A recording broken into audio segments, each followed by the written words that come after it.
ici aujourd'hui sur une parcelle autour de d'Issoudun, en Champagne-Berrichonne.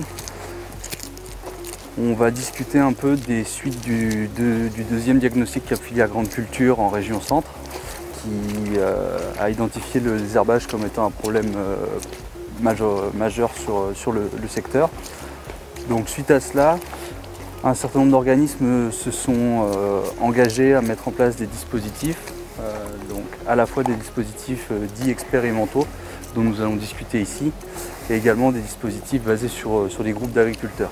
On va discuter d'un dispositif type expérimental qui est géré par le CETA de Champagne-Berrichonne et donc par toi Pierre-Antoine. Oui, donc on se trouve aujourd'hui chez l'agriculteur Alain Beauvais.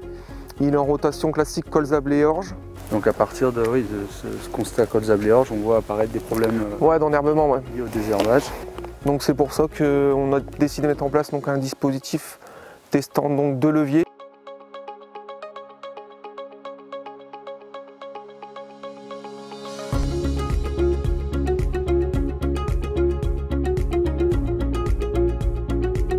Derrière la bourre, l'infestation, la pression vulpin était fortement diminuée. Après, en TCS, donc on avait une pression vulpin toujours constante, au même niveau.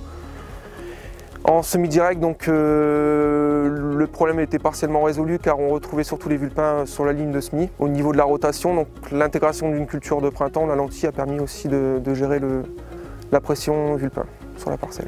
Pour faire un peu le bilan de cette première année de dispositif cap filière désherbage, est-ce que vous avez commencé à éventuellement sensibiliser les agriculteurs Oui, on a mis en place un groupe désherbage, une vingtaine d'agriculteurs qui sont venus à une réunion. On a sélectionné 4 parcelles à problématique. À l'issue de ce tour de plaine, donc ils ont mis en place en fait un protocole à suivre pour l'année d'après.